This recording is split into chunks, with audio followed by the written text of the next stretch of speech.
Hey guys, welcome back to another YouTube video now. In today's video, guys, I am going to be doing a ranking of all of the endings slash twists to the Saw franchise. And this has been a struggle getting these last few Saw ranking videos out.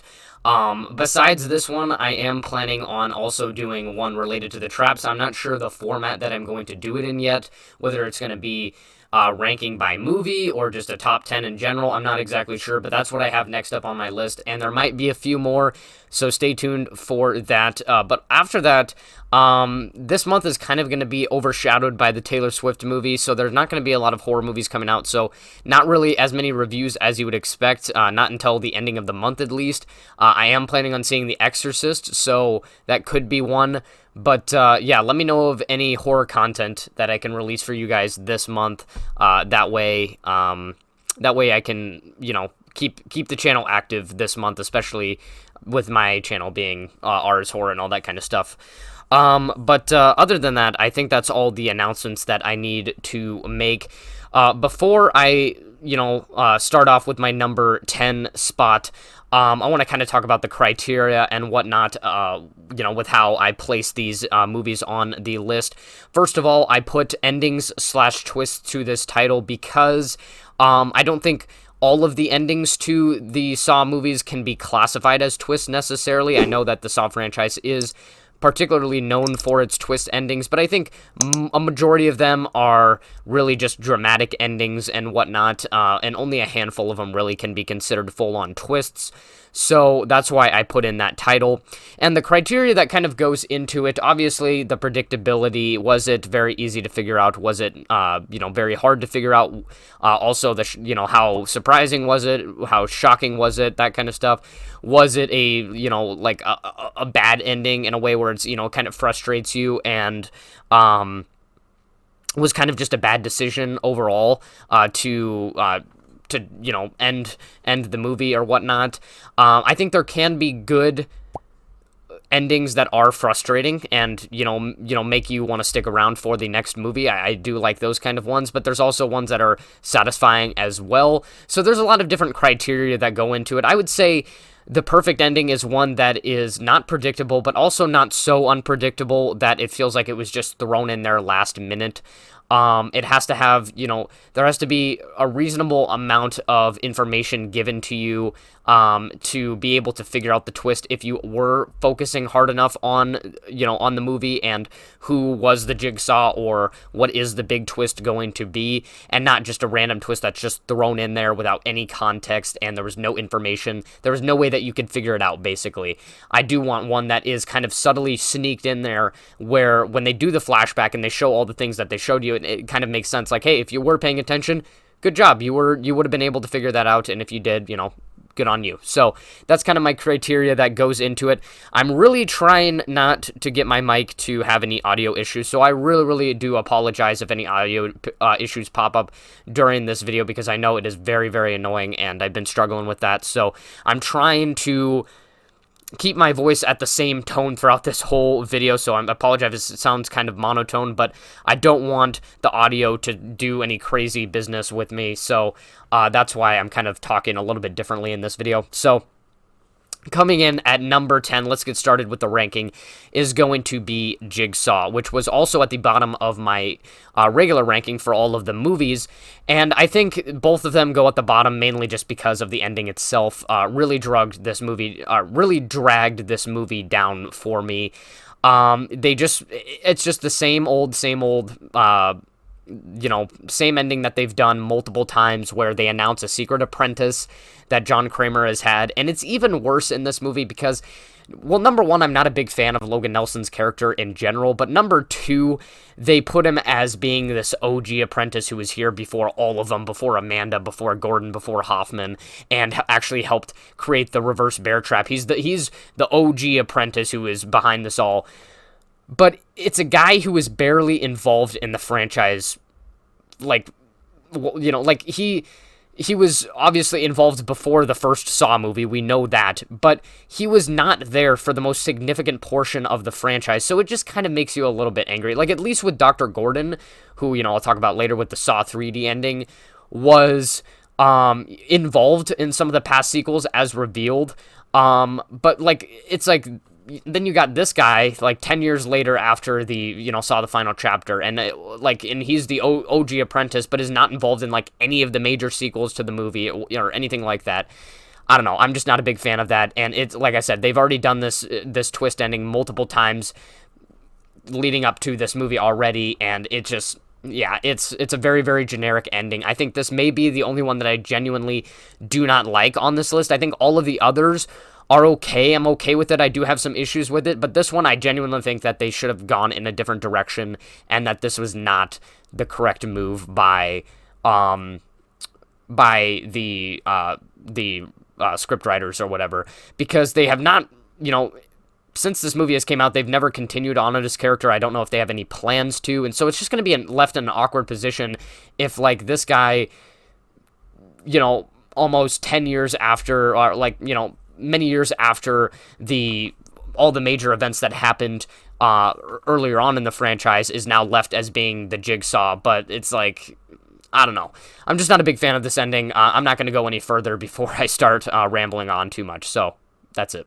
Number 9 for me is going to be Saw 5, which, like I said, now this part of the list, I don't think any of these I dislike. Saw 5, I certainly do have some issues with, however. I am a big Hoffman fan, as you guys know, and so I do like his era of the movies, but I think the way that he gets away in this movie is probably my least favorite out of all of them. It just seems so conventional, convenient, however you want to word it, and I'm just not a fan of it. It was surprising, don't get me wrong, it was a pretty surprising twist, but it just felt so convenient, like it was just there, like it was literally, the ending was placed in there so that Hoffman could be in another movie, where you have Strahm, who has been chasing him throughout this entire movie, is pretty damn sure, and kind of seems like the only one who knows that Hoffman is indeed Jigsaw, and you think you like at the ending of the movie, Strahm thinks that he has him cornered. There's this glass box that was shown in Saw 4, I believe, that is presumed to be like a trap. It's got like some glass shards in the back, but it turns out the entire time that it was going to be the escape bus for Hoffman at the ending of this movie. So basically, Strahm thinks he has him cornered in the box, but actually what starts to happen is that they're in this empty room, obviously, with that box there, and the room just begins closing in on itself, and Hoffman slowly slips away underground, and Strahm gets crushed, and it seals Strahm's fate right then and there. And don't get me wrong, this was a very, very surprising twist the first time I seen it, but it's just such a convenient one, and so that's why it goes at number 9 for me. Coming in at number 8, and I almost forgot to mention this, but I think a lot of these, almost all of these on this list are very, very close to each other. It was very hard to decide where to put each one, so if I have one above the other, I think besides, like, 10 and 9 with Jigsaw and Saw 5. If I have like one that is like placed one above the other, don't think that I think that it's significantly better than the other twist. I just want to mention that specifically with these two, because it was kind of hard to decide. But at number 8 for me is going to be Saw 4, which again, I don't dislike this ending. It is a little bit convoluted to me, though, because there are so many moving parts, and I don't think it comes together very nicely, which is why I put it here, because well, first of all, I was never a big fan of this movie's plot in the first place, with just the whole Rig being thrown in a trap it just makes no sense. I don't know why he is even in this movie in the first place. He never deserved to be in a trap, and the fact that he ends up dying in such an anticlimactic way at the ending of this movie, it's really dumb. And so, like, the whole setup for this ending is that Rig is about to finish his test as, I believe, Detective Matthews, either as he comes into the room or before, dies, because he was on this ice block while Detective Rig was doing his test, and if he did not finish his test in time, like, before the ice block melted, then he's going to die, and so that does end up happening. You got Hoffman that is sitting in an electric chair next to him. Guys, I was struggling there a little bit, but you got Hoffman sitting in the electric chair next to him, and then you have the guy he's basically like a Zep 2.0, who's like, he's framed as being Jigsaw, but in this movie, it's pretty dang obvious that he's not actually Jigsaw. It's kind of obvious that Hoffman is really the one behind all of this work. And so at the ending, you have Rig coming in last minute, I believe shooting down Zep 2.0, that's what I'm going to call him, and then Hoffman eventually officially revealing himself as the new Jigsaw. This is his official takeover of the franchise, I guess you want to say, and just leaving Rigg in the room. Like, that's what I mean by anticlimactic. He just leaves him in there, and just, he doesn't even shoot him, he just goes off, and it just, I don't know. Very anticlimactic ending, despite all of the moving parts to it, and it's kind of convoluted at times. Sometimes I still don't fully understand this movie sometimes. So yeah, number 8 is Saw 4 for me. Coming in at number 7 is going to be Spiral, which from the moment that I finished watching this movie in theaters for the first time, I am still on the fence about this ending. It is such a frustrating ending for me. And I know that some of you probably thought that I was ranking this movie pretty dang high on my list on my regular ranking for the Saw franchise. And yeah, while I can see a lot of the issues that people point out, I think one of the main ones that I definitely agree with is the ending. That is definitely one of the things that brings this movie down for me, because I'm still on the fence about the ending. Not for the reasons that you would probably expect to. A lot of people point out that this is one of the more predictable endings in the Saw franchise, which I will definitely agree with. I kind of caught on to who was likely going to be the Jigsaw killer. And it just makes me even more mad that I was second guessing it, and then it turned out to just be Shank in the ending. And so, and just like the part that's frustrating for me is that when Shank is revealed as the Jigsaw killer at the ending of this movie, it happens so fast and abruptly, where he's revealed. He gives Chris Rock, I can't remember what his name is in the movie, so we're just gonna say Chris Rock, and I'm gonna mention Samuel L. Jackson too. So don't think I'm thinking about actual characters in the movie. I'm just talking about the actors. But he gives Chris Rock an offer at the ending of this movie to work with him, and he has to make a sacrifice if he does choose to work with him. I believe he has to kill Samuel L. Jackson. He has to let him die, basically, because he called over the SWAT to basically stop whoever the Jigsaw killer was, but Shank knew that. So, I don't think he ever makes a decision. I don't think he ever says, no, I don't want to work for you, or I do want to work for you. So it just happens really fast. Like, all of a sudden, Shank, frames Samuel L. Jackson, who's kind of like, he's this puppet. All his, like, limbs are attached, literally, and he, like, pulls up one of his arms and makes it look like he's pointing a gun at the cops, and so kills Samuel L. Jackson at the ending of this movie, and he gets away on this elevator scot-free, and you just see Chris Rock looking over at him like, oh crap. And actually at first I thought he was trying to frame Chris Rock as the Jigsaw killer, and he was going to get away with it, but no, he just framed Samuel L. Jackson and got him killed, and then now he's got away with it, and he left.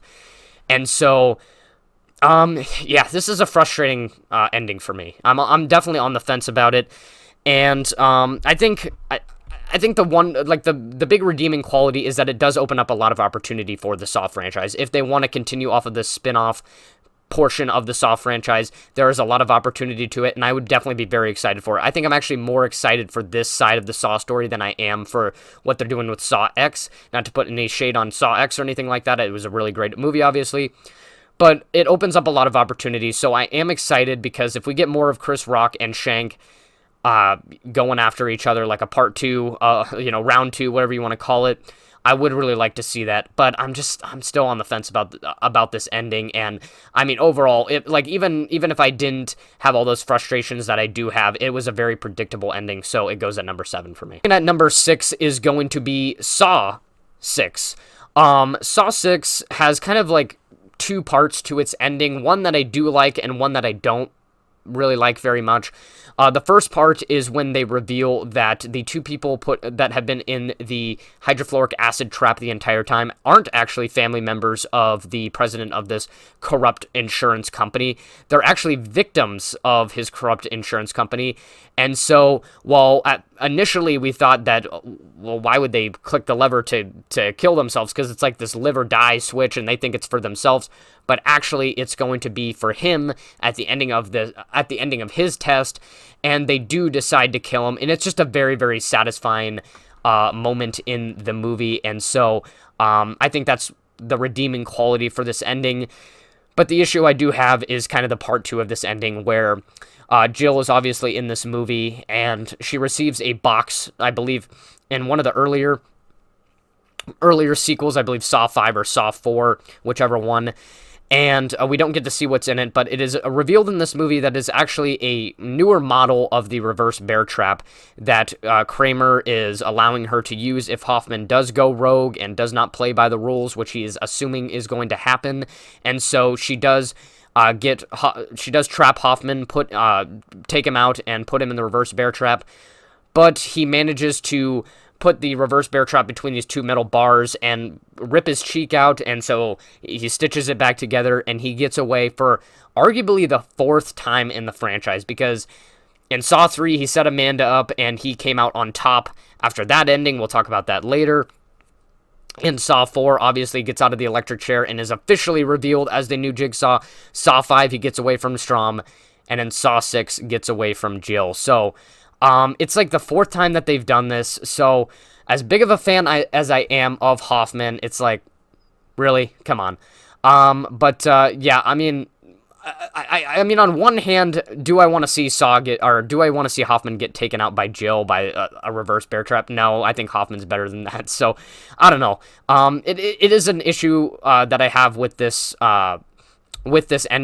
ending, but I think it does have the redeeming quality of them hitting the kill switch on the insurance company president, whatever you want to call him. So, goes on number 6 for me. Number 5, I need to stop doing this thing because it's always really awkward when I do it, but on number 5 is going to be Saw 3D, and I think that conceptually, this was probably the best twist in the franchise, but it was executed very, very poorly. I think it was the most obvious twist in the entire franchise. I mean, why else would they start the movie out with a character that we have not seen since the first installment, where you have Dr. Gordon crawling out of the bathroom trap and being treated by Kramer. Kramer takes him away. It's very, very obvious that, they're going to bring him back later on to be some kind of secret apprentice for Kramer. It's incredibly obvious. You can just put all the pieces together based on the trends of the past trends of the Saw franchise. It's pretty easy to piece together. And they just, it's not even like they're trying either. It's like later on in the movie, you get the scene where they're having this little group meeting with all these Saw victims, and you got the Sean Patrick Flannery, who's playing the guy who's lying about being a Saw victim and writing all these books and documentaries and interviews and stuff like that about it. And you have Dr. Gordon, who's listening in on this meeting in the background and comes in and starts slowly clapping, and then he talks in this really deep and dark and mysterious voice, and it's just like, are you trying to tell us what the twist is? And actually for a while in this movie, because the ending of this movie really, really drags along quite a bit, for a while I actually thought, well, maybe it will just end the way, maybe it won't, maybe they won't do that. Because sort of the whole back half of this movie is obviously the one dude finishes trial, and then you got Hoffman just going on a complete rampage, just killing everybody, all the police, ends up killing Jill with the reverse bear trap, which we get to see activated for the very, very first time. That is definitely a redeeming quality of this ending, it was a big payoff to see the reverse bear trap finally in use. That was very cool. And so after he kills Jill, blows up this facility, basically gets rid of all the evidence, thinks that he is gonna get away with it, and in the literal last probably 2 minutes of the movie, gets put to sleep by these 3 pigs. One of the pigs takes off his mask. It's revealed as Dr. Gordon, and next thing you know, he wakes up in the original Saw bathroom. His leg is attached to the pole, and Dr. Gordon gives him no chance to escape. He takes the handsaw away from him, which it kind of says a lot about Hoffman's character, that he was going to cut off his foot right away, and Dr. Gordon didn't want to give him any more chances. He knew that he has gotten away with things way too many times and is not redeemable, and so throws the hacksaw out of the bathroom, gives him no chance of escape, and slams the door. Game over on Hoffman. And like I said, conceptually, I think this is one of the best endings or twists of the franchise, but executed so poorly because they made it incredibly obvious from the very, very start of the movie. And so even though I had second thoughts when they revealed that, Dr. Gordon's back, I was like, yep, I know exactly what is going to happen here. And there's a lot of speculation of whether or not Hoffman is actually dead. I'm going to leave that up to you guys to decide. I would really like to believe that he was alive. He is alive because I'm a huge Hoffman fan, but, if he is dead, so what? I think this is a really, really good twist ending. But just the fact that it was so incredibly predictable, kind of brings it down for me. But then again, I really do like Hoffman's rampage at the end, his kind of Hail Mary at the end where he's just killing cops left and right, kills Jill with the reverse bear trap. That was definitely awesome. So, yeah, Saw 3D, a lot of good, but a lot of bad. So it ends up at the number 5 spot. Why do I keep putting my hand up? I'm going to stop doing that. It's such a habit now. Coming in at number 4 is going to be Saw X, which I guess I should just say right off the bat was a roller coaster of emotions. I think I said that in my ranking of these Saw movies, but it was really a roller coaster of emotions overall. And kind of ended in a little bit of an anticlimactic position, but like with Spiral, opened up a lot of opportunities as well, so I'm excited to see the direction that they're going to go with after this movie. So yeah, basically, where would I consider the start of this final act? So, Cecilia, all of her apprentices are dead at this point, and it seems like she's going to have like maybe one more trap to do. But for a while now, we've had this guy named Parker who came in at one point, and we think that he is one of the people who has been scammed by Cecilia's, her whole scheme, her, fake cancer treatment and everything like that. And so he wants payback. And so I kind of predicted that he was going to be tested, but I did not think that he was going to be the accomplice / lover of Cecilia. And so Parker and Cecilia get a bit of a one-up on Kramer and Amanda in this movie for a moment, where they force Kramer and this innocent boy onto this bloodboarding trap, is what I like to call it, where they like put down this lever and they force like a bunch of blood to like start pouring down on them. And it's a very emotional scene. When I was talking about very like the emotions of this ending, I'm talking about that scene because both of them were trying to sacrifice each other. And despite having a brief moment with each other, they have such a tight relationship where none of them want each other to die. Both are trying to sacrifice each other on this trap, and it's just a very, very emotional scene. Not just because of that, but also because it felt like it was the first time in the Saw franchise where I felt like Kramer actually felt like he was hopeless. Like something did not go as planned. Like he did not have a backup plan or did not expect this to happen, because he didn't expect the characters to be so evil as to put an innocent child on this trap with him.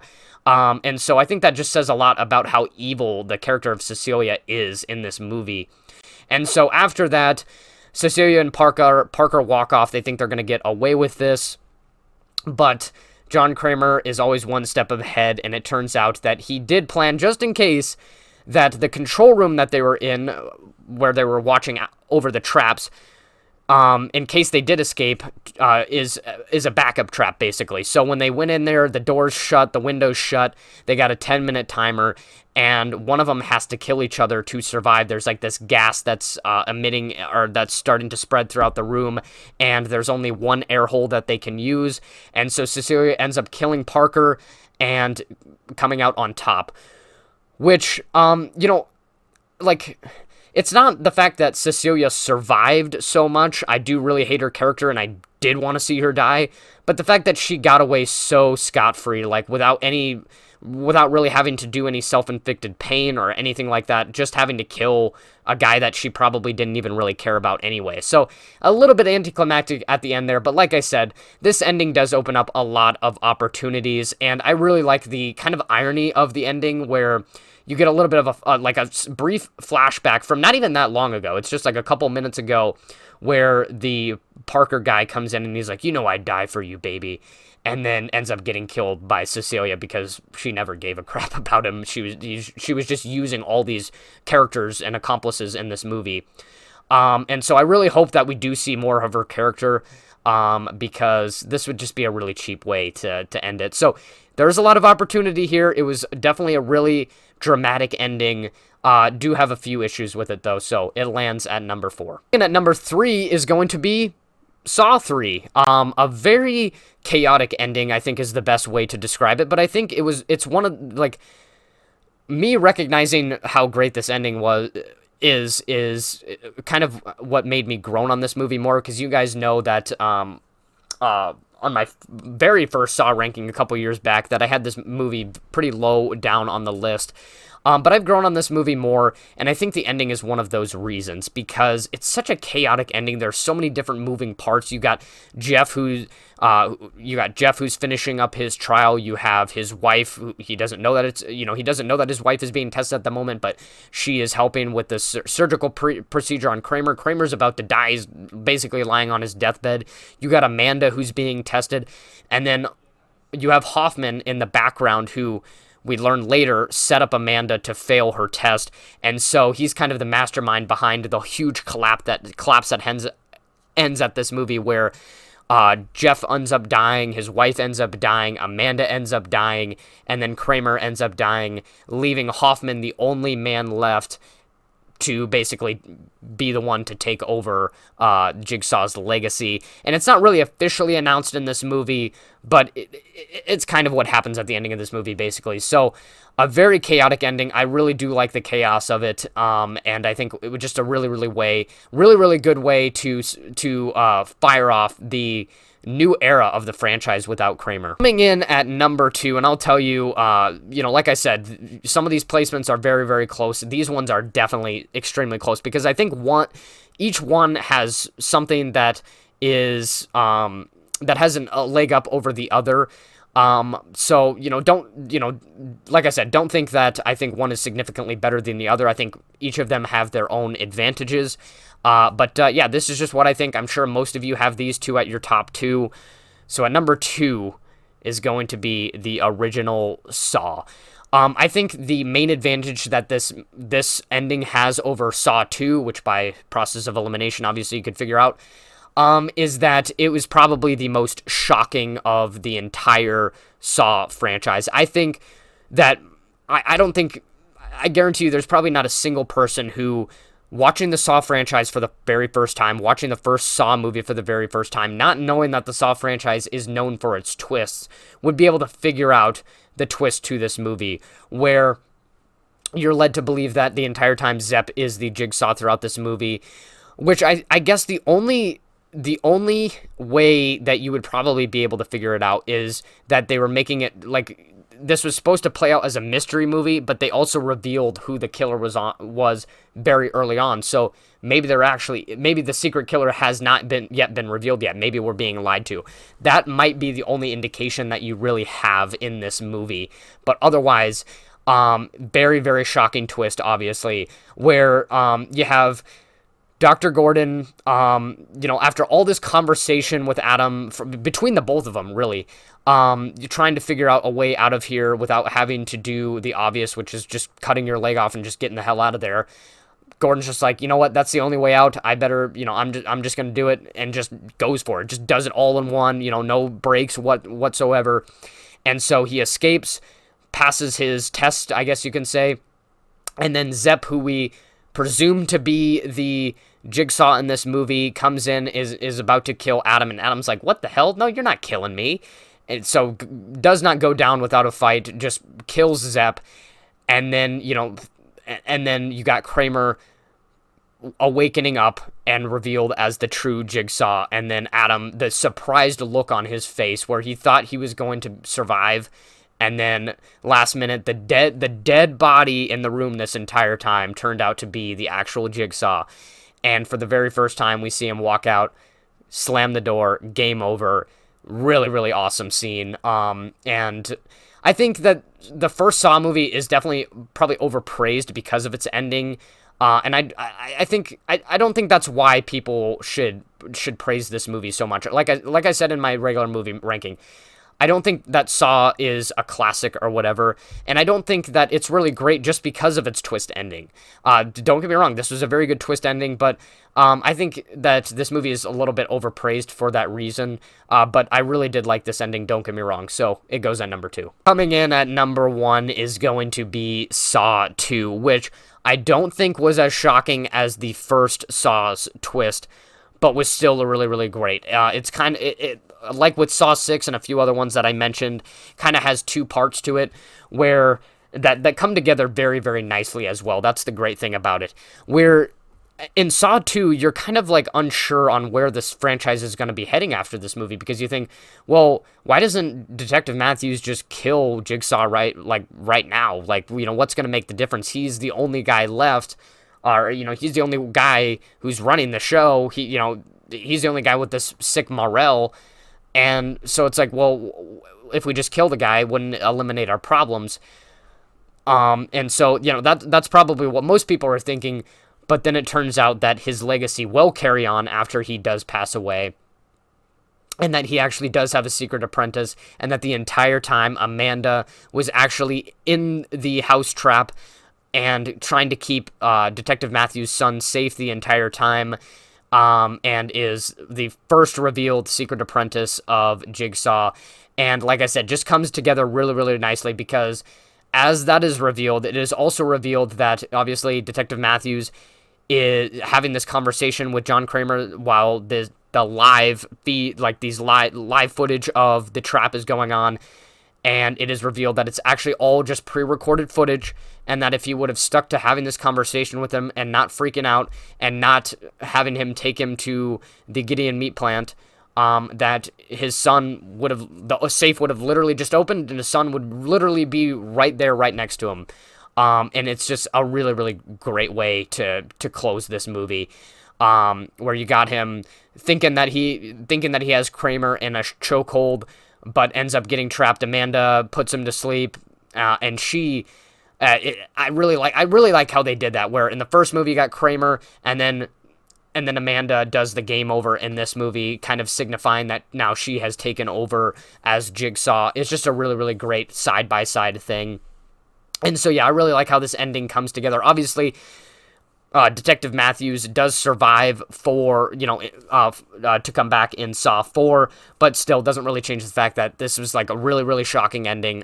Did not see the fact that it was all going to be pre-recorded come in. Did not see that Amanda was going to be a secret accomplice come in. In fact, I was a little bit confused. I was like, wait, she's working alongside of him?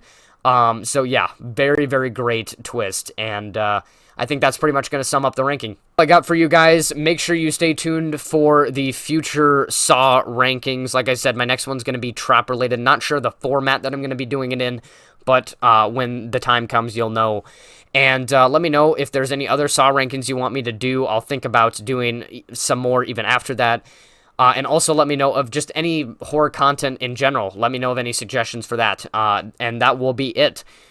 Stay tuned, like and subscribe, guys. And I will see you next time.